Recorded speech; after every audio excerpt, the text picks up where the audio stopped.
चलिए हम लोग लीनियर इक्वेशन का ये क्वेश्चन को सॉल्व करते हैं। यहाँ पर क्वेश्चन बोल रहा है कि Aftab tales his daughter 7 years ago I was 7 times as old as you were then. Also 3 years from now I shall be 3 times as old as you will be. Represent this situation algebraically and graphically.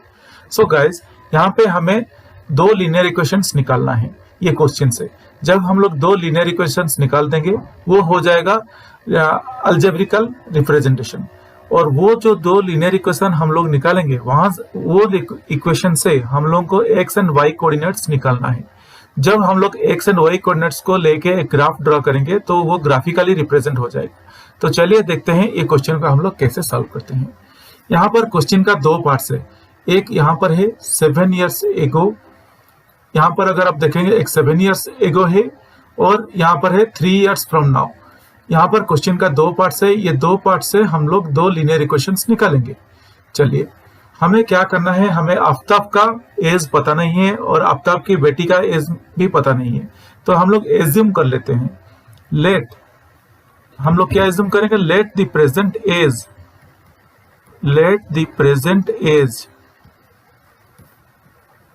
Of Aftab is equal to x years. हमें पता नहीं है, हम लोग assume कर लेते हैं कि उसका अभी का जो एज है वो x ईयर्स है। सिमिलरली हम लोग एज्यूम करेंगे let the present age of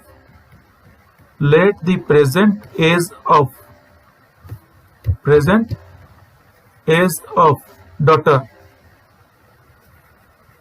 is equal to y years. हमें डॉटर का एज भी पता नहीं है, इसलिए हम लोग उसको y ईयर्स भी ले लेते हैं। अभी के लिए अगर प्रेजेंट आफ्ताब का प्रेजेंट एज है x ईयर, डॉटर का प्रेजेंट एज है y ईयर्स। तो फर्स्ट क्वेश्चन का जो फर्स्ट पार्ट है 7 years ago, तो हम लोग यहाँ पर लिख लेंगे बिफोर 7 years। बिफोर 7 years अगर हम लोग कंसिडर करेंगे तो क्या होगा, बिफोर 7 years, ये पार्ट को लेके एक लीनियर इक्वेशन अभी हम लोग निकालेंगे। ओके, तो बिफोर 7 years अगर किसी का एज, अभी का एज अगर 10 साल है तो बिफोर 7 years उसका एज कितना रहना चाहिए, तो 10 - 7 हम लोग कर लेंगे जो 3 years आ जाएगा। तो यहाँ पे भी हम लोग कुछ ऐसा ही करेंगे। तो बिफोर 7 years आफ्ताब का एज क्या होगा, बिफोर 7 years आफ्ताब का एज क्या रहेगा, Aftab's age is equal to x - 7, क्योंकि हम लोग अभी का एज उसका x ईयर लिए हैं, बिफोर 7 year उसका रहा होगा x - 7 years। Similarly daughter's age कितना हुआ होगा, daughter's age is equal to y - 7। Hope guys यहाँ तक आप सब लोगों को समझ में आ गया होगा मैं क्या कर रहा हूं। यहाँ पे अभी ये बिफोर 7 years हम लोगों को पता चल गया कि इतना है। और क्वेश्चन में और एक बात बोल रहा है कि अगर हम लोग देखेंगे क्वेश्चन को एक बार फिर, 7 years ago I was 7 times as old as you were then। तो 7 times as old as you are, अगर उसका बेटी का एज अगर 3 साल है तो 7 times of 3 अब तक का एज है, दैट मीन्स 21 years है। तो हम लोग क्या कर रहे हैं, 7 मल्टीप्लाई कर रहे हैं उसका डॉटर के एज के साथ। दैट मीन्स मैं ये इक्वेशन को यहाँ पे ऐसा लिख सकता हूँ, x - 7 is equal to 7 into y - 7 times of daughter age. चलिए इसको अभी सॉल्व कर लेते हैं। इसको जब सॉल्व करेंगे तो हमें फर्स्ट लीनियर इक्वेशन मिल जाएगा। तो मैं लिख सकता हूं, और x - 7 is equal to 7y - 49, और x is equal to 7y - 49 + 7। जस्ट जो -7 लेफ्ट साइड में है उसको मैं मूव करके राइट साइड को ले लिया। तो अभी हमें इक्वेशन मिल गया x is equal to 7y - 49 + 7। और मैं अभी 7y को x के पास ले आता हूं, तो x - 7y ये हो जाएगा, इज इक्वल टू -49 + 7, ये -42 हो जाएगा। तो इसी तरह हमें यहाँ पर एक लीनियर इक्वेशन मिल गया। ये फर्स्ट लीनियर इक्वेशन हम लोग को मिला। क्या मिला, x - 7y is equal to -42। अभी क्वेश्चन का सेकेंड पार्ट देखेंगे। सेकेंड पार्ट क्या है, आफ्टर 3 years अभी हम लोग आफ्ताब का एज आफ्टर 3 years क्या होगा, आफ्टर 3 years, आफ्ताब का एज अभी आफ्ताब्स एज आफ्टर 3 years क्या होना चाहिए? अगर प्रेजेंट एज उसका x है तो आफ्टर 3 years उसका x+7 हो जाएगा। सिमिलरली डॉटर्स एज क्या होगा? Daughter's age is equal to y plus, यहाँ पे x+3 हो जाएगा, क्योंकि अभी का एज x है तो 3 साल के बाद क्या हो जाएगा? x+3, डॉटर्स एज y+3 हो जाएगा। तो इसी तरह हमें अभी आफ्टर 3 years का आफ्ताब का एज और डॉटर्स एज का पता चल गया। मगर क्वेश्चन क्या बोल रहा है, और एक बार क्वेश्चन को पढ़ लेते हैं। क्वेश्चन यहाँ पर बोल रहा है कि also 3 years from now I shall be 3 times as old as you will be. अगर 3 साल के बाद डॉटर का एज अगर 3 साल हुआ होगा तो आफ्ताब का एज कितना होना चाहिए? 9 साल होना चाहिए, क्यों? 3 times as old as his daughter's age. तो 3 साल में हम लोग 3 मल्टीप्लाई कर देते हैं। तो अगर x+3 years अभी का एज है, आफ्टर 3 years अगर एज है x+3, तो उसका आफ्ताब का age is equal to 3 into y+3। हम लोग 3 times ऑफ डॉटर्स एज, जितना भी आफ्ताब का एज है 3 साल के बाद 3 times of daughters as Aftab का एज है। तो आफ्ताब का एज है x+3, सो 3 into y+3। इतना हम लोग कर लिए। होप गाइज यहाँ तक आपको समझ में आ गया होगा। Don't get confused. तो यहाँ पे क्या हुआ? x+3, इसको हम लोग सॉल्व कर लेते हैं, इज इक्वल टू 3y+9, और मैं इसको लिख सकता हूँ x is equal to 3y+9 -3। ये जो +3 है लेफ्ट साइड से मैं उसको राइट साइड मूव कर लिया, तो इसलिए वो -3 हो गया।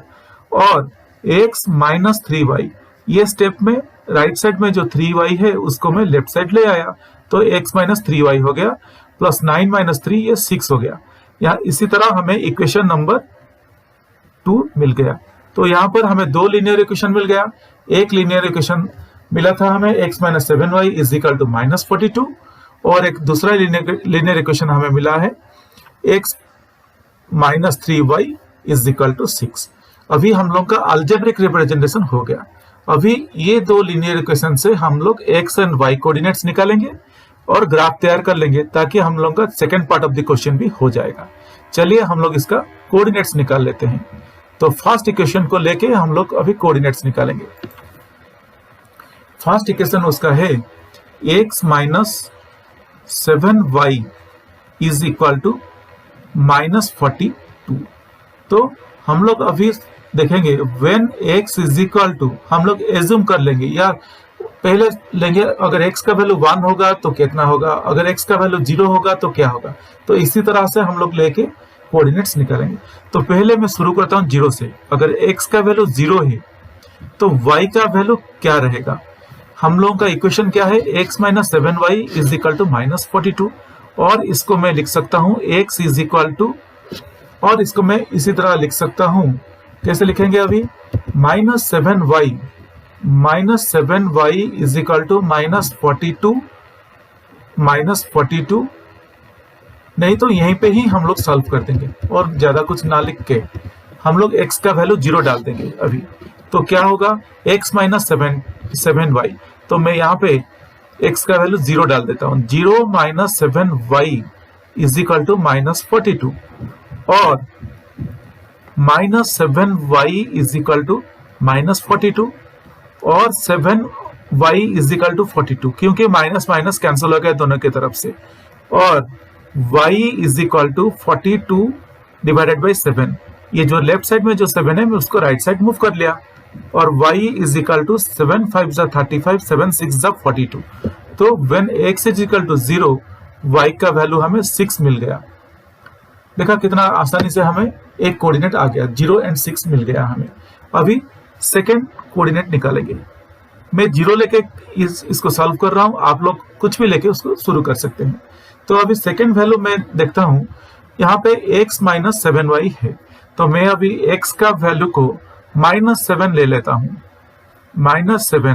-7y is equal to -42। मैं -7 क्यों ले रहा हूं? क्योंकि ये जो इक्वेशन है 7y और 42 ये मल्टीपल्स ऑफ 7 में है, तो इसलिए मैं -7 लेके उसको टेस्ट कर रहा हूं, ताकि मैं आसानी से प्रॉब्लम सॉल्व कर सकता हूं इसको। तो -7 इज इक्वल टू -42 और -7y is equal to -42 plus 7 और ये कितना हो जाएगा, -7y is equal to -42 plus 7 अगर हम लोग करेंगे तो यहाँ पे कितना आ जाएगा, 35 आ जाएगा, -35 आ जाएगा और दोनों तरफ नेगेटिव है तो नेगेटिव कैंसिल हो जाएगा, तो इसलिए मैं लिख सकता हूं y इज इक्वल टू 35/7 और y इज इक्वल टू कितना हमें आ जाएगा, 35/7 जो है ना, 7 5 35, तो मुझे कितना मिला, मैं जब x का वैल्यू जब -7 लिया तो y का वैल्यू मुझे 5 आ गया। अभी और एक वैल्यू ले लूंगा कोऑर्डिनेट, बुक्स में जनरली 2 कोऑर्डिनेट्स लेके वो दिखाए हैं, बट हम लोग यहाँ पे 3 कोऑर्डिनेट्स निकालेंगे। अभी मैं +7 ले लूंगा, let us assume x value is +7, तो y वैल्यू क्या होगा देखेंगे। तो x - 7y is equal to -42, तो x का जगह पे मैं 7 डाल दूंगा, 7 - 7y इज इक्वल टू -42 और -7y इज इक्वल टू -42 - 7 +7 को मैं राइट साइड मूव कर लिया, इसलिए वो -7 हो गया और -7y इज इक्वल टू -49 और y इज इक्वल टू, क्योंकि दोनों तरफ नेगेटिव है वो कैंसिल हो गया, y इज इक्वल टू 49/7 और y इज इक्वल टू 7 7 सा 49। तो x का वैल्यू जब 7 है y का वैल्यू भी 7 है, तो हमें इस तरह से कोऑर्डिनेट्स मिल गया। तो क्या क्या कोऑर्डिनेट्स हमें मिला, अभी हमें मिला 3 कोऑर्डिनेट्स मिला, when x is 0 y is 6, when x is -7 y is 5, when x is 7 y is 7। तो हम लोग ये कोऑर्डिनेट्स को यहाँ पर ऐसे लिख के रिप्रेजेंट कर देंगे ताकि कंफ्यूजन ना हो। तो मैं इस तरह से ये कोऑर्डिनेट्स को लिख लेता हूं, यहाँ पे x y है और यहाँ पे 3 कोऑर्डिनेट्स है। When x value is -7 y value is +7, when x value is 0 y value is 6, when x value is 7 y value is 7। ये हमें मिला कोऑर्डिनेट्स ये इक्वेशन से, x - 7y is equal to -42। चलिए ये कोऑर्डिनेट्स हम लोग याद करके रख लेंगे तो ताकि ग्राफ ड्रॉ करेंगे। अभी सेकेंड इक्वेशन से ये हम लोग का था फर्स्ट इक्वेशन, अभी सेकेंड इक्वेशन से हम लोग ऐसे ही कोऑर्डिनेट्स निकालेंगे। चलिए सेकेंड इक्वेशन क्या है देखते हैं। सेकेंड इक्वेशन हम लोग निकाले थे x - 3y is equal to x - 3y is equal to 6 हम लोग निकाले थे। So when x is equal to हम लोग अभी वैसे ही करेंगे, 0 लेके फिर पहले मैं टेस्ट करूंगा क्या आ रहा है y value. When x is equal to 0 y is equal to क्या है, चलिए देखते हैं। तो यहाँ पर मैं 0 - 3y इज इक्वल टू 6 और -3y इज इक्वल टू 6 और -y इज इक्वल टू 6/3 और -y is equal to 2, -y is equal to 2 और otherwise I can write y is equal to -2। दोनों के तरफ से अगर मैं -1 मल्टीप्लाई करूं तो -1 × -y +1 हो गया, 2 × -1 -2 हो गया। तो व्हेन x इज 0 हम लोग को y वैल्यू -2 मिल गया। अभी हम लोग देखेंगे 3 डाल के देखेंगे, 3 डाल के देखेंगे क्या आ रहा है। मैं 3 क्यों ले रहा हूं कि दोनों की तरफ 3 है, 3y और 6 मल्टीपल्स ऑफ 3 है, इसलिए मैं 3 लेके टेस्ट कर रहा हूं। When x is 3 - 3y is equal to 6 और -3y इज इक्वल टू 6 - 3 और -3y इज इक्वल टू 3 और -3y इज इक्वल टू 3 है और यहां पर मैं लिख सकता हूं -y इज इक्वल टू 3/3 और y इज इक्वल टू -1, क्योंकि दोनों की तरफ से अगर मैं -1 - 1 मल्टीप्लाई कर रहा हूं तो मुझे y का वैल्यू -1 मिल गया। तो when x is equal to 3 y is equal to -1। अभी मैं x का वैल्यू 6 लेके टेस्ट कर लेता हूं। जब 6 होगा x का वैल्यू, y का वैल्यू क्या है देखेंगे। When x is 6, y is what? So 6 - 3y is equal to 6 और -3y इज इक्वल टू 6 - 6 और -3y इज इक्वल टू 0 और -y इज इक्वल टू 0/3 और y is equal to 0। 0 by anything is 0। So when x value is 6, y value is 0। तो हमें इसी तरह से 3 coordinates मिल गया। तो इसको थोड़ा हम लोग टेबल जैसा ड्रॉ करके यहाँ पे डाल लेते हैं, दिखा देंगे तो ये हो जाएगा हम लोगों का कोऑर्डिनेट्स। फिर हम लोग ग्राफ ड्रॉ कर लेंगे। यहाँ पे एक ऐसा टेबल जैसा मैं ड्रॉ करके दिखा दूंगा ताकि कंफ्यूजन ना हो। तो x and y, when x is 0, y is -2, when x is 3, y is -1, when x is 6, y is 0। ये हमें मिला ये इक्वेशन से। कौन सा इक्वेशन ये था? ये इक्वेशन था x - 3y is equal to 6 और ये था हम लोगों का इक्वेशन नंबर 2। सो गाइज इसी तरह से हम लोग कोऑर्डिनेट्स निकाल दिए। अभी चलिए हम लोग इसको ग्राफिकली रिप्रेजेंट करते हैं। चलिए मैं आपके सामने एक ग्राफ लेके आ गया। यहाँ पर मैं x एंड y एक्सिस में ये दोनों ग्राफ को रिप्रेजेंट करके रखा हूँ। चलिए देख लेते हैं ये ग्राफ कैसा है। तो यहाँ पे ये सेंटर पॉइंट है और ये x एक्सिस है, ये x एक्सिस है और ये y एक्सिस है। हम लोग इसको x एक्सिस और y एक्सिस बोल के बोलते हैं। नाउ अभी हम लोग का 2 ग्राफ है, ये फर्स्ट लीनियर इक्वेशन है और ये सेकंड लीनियर इक्वेशन है। तो फर्स्ट लीनियर इक्वेशन का ग्राफ क्या है? When x is -7, y is 5। तो हम लोग का यहाँ पे -7 है, तो when x is -7, y is 5। तो यहाँ पर जो कोऑर्डिनेट लेके मैं जो ड्रॉ किया ग्राफ को, ये कोऑर्डिनेट को अगर आप लोग देखेंगे तो ये हो गया x और 5 हो गया। ये कोऑर्डिनेट हमें मिला, जो ये कोऑर्डिनेट को हम लोग लिख लेंगे -7, 5। ऐसा हम लोग को लिखना है।